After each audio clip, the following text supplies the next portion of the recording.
Yeah. Do you know what I mean? Yeah, I know what you mean.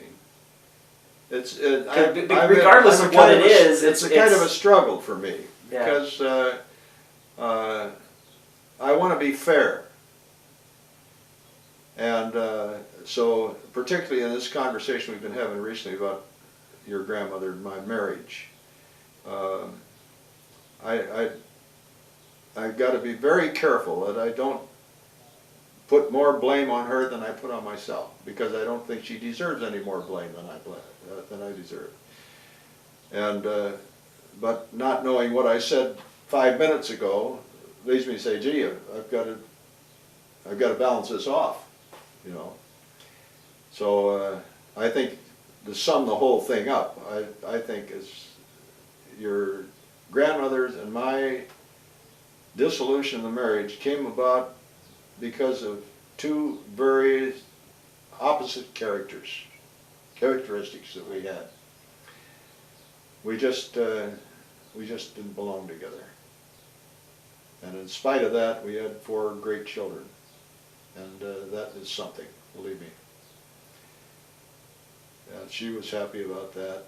That's the only thing she got out of the marriage, was 4 children, as with me. Well, I just wanted to let you know that I appreciate that, and that this was the kind of conversation I wanted to have about how you self-edit personal things, Mm-hmm. and I appreciate your candor today, and I hope it continues. Well, I don't see I don't see any reason why I can't talk with candor and things of this nature. I think that there's been some mystery in most of our family's mind as why in the world the marriage didn't work. Perhaps this will in some way enlighten them. I don't know. Like I say, we're just two different people. That's all.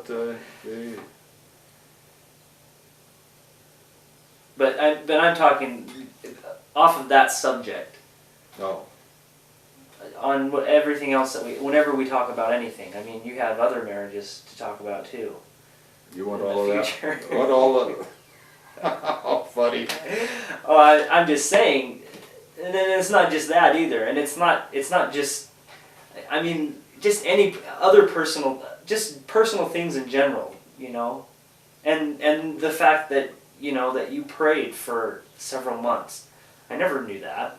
I'm sure most, like you said, you don't go around telling people that, and you don't. I mean, you wouldn't. Mm-hmm. And I appreciate that you do here, because for the purposes of what we're doing here, that kind of a thing is important. Yeah, I think it is. And significant. Yeah. Very significant.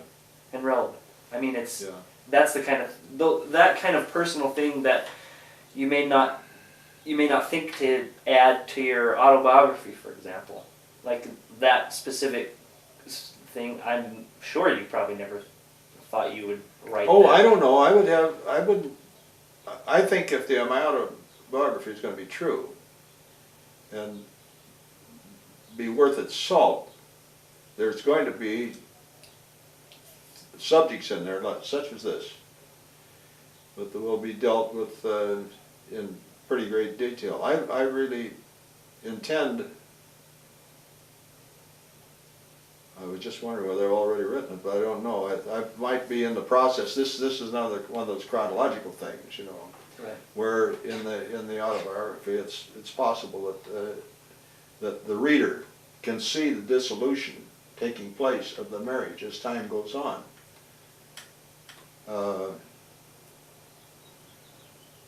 That'd be a hopeful way of doing it, so that it would be like what life was. That's the way life was. It took time.